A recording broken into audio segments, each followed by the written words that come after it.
Today we're going to talk about shock. Not the kind of shock you get from a scary movie or when you hear unexpected news, but what shock means in the body. Because when this happens, multiple systems start to fail. But at its core, it's actually a simple idea. Shock is about perfusion. Perfusion just means blood flow reaching the tissues. And that blood carries oxygen and nutrients the body needs to survive. It's like ordering something for delivery. If it never shows up, it doesn't matter that it exists somewhere else.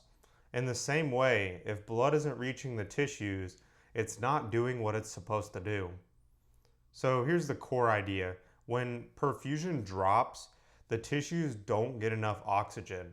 And without oxygen, cells can't produce energy the way they're supposed to. If this isn't corrected, the cells begin to fail, which leads to organ dysfunction and over time can become life-threatening. You can think of the body like a city and blood flow like delivery trucks, bringing in oxygen and supplies. If those deliveries stop reaching their destination, the city starts to shut down. So, regardless of the cause, shock tends to look similar. Low blood pressure, increased heart rate, and confusion or altered mental status. So now we're going to talk about why these symptoms happen. Blood pressure drops because there isn't enough effective circulation. The heart speeds up to try to compensate and keep blood moving. And the brain is often affected early because it's very sensitive to low oxygen levels. This is what this can look like in clinical practice.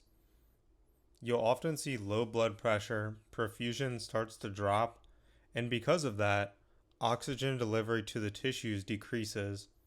As that continues, the organs aren't getting what they need, and over time, the cells begin to fail, and that's how you end up with organ dysfunction.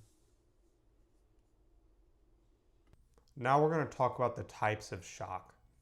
Shock can happen in a few main ways, but they all lead to the same problem: poor perfusion. First, hypovolemic shock. This is from low volume, things like bleeding and dehydration. There simply isn't enough fluid in the system to circulate. It's like having too few delivery trucks. There isn't enough volume to reach the tissues. Up next, cardiogenic shock. Here the problem is the heart.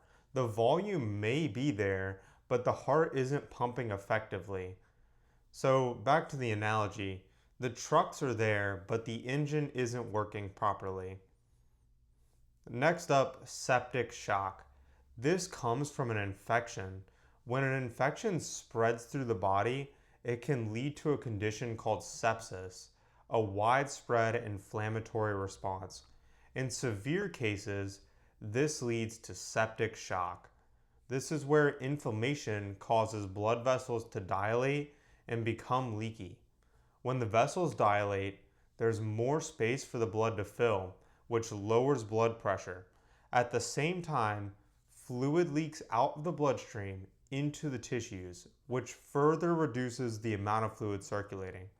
So even though blood is present, it's not moving through the body effectively to reach the tissues.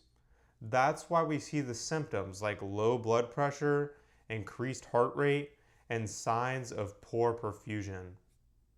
To think about the analogy again, the roads are too wide and leaking, so the deliveries don't reach where they need to go.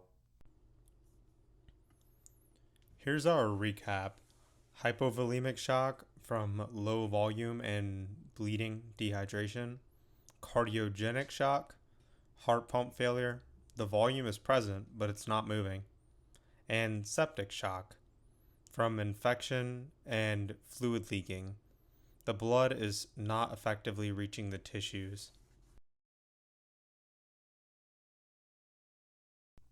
So, to bring it all together, even though the causes are different, the end result is the same: not enough blood reaching the tissues, which means not enough oxygen. And without oxygen, cells begin to fail and organs start to shut down. Here's the primary treatment. This is exam gold. The goal in shock is to restore perfusion as quickly as possible. This usually means giving fluids to increase volume and to support blood pressure, and correcting the underlying cause, because the longer tissues go without oxygen, the more damage occurs. Here's a few quick patterns. These are high yield. Shock leads to low perfusion. Low perfusion leads to low oxygen, and low oxygen contributes and causes organ dysfunction. So, bring it all together. When we step back, this system is all about flow, how blood moves through the body to deliver what's needed. And when that flow is disrupted, the effects show up quickly throughout the entire system. Scripture puts it this way: "What is your life? For you are a mist that appears for a little time and then vanishes."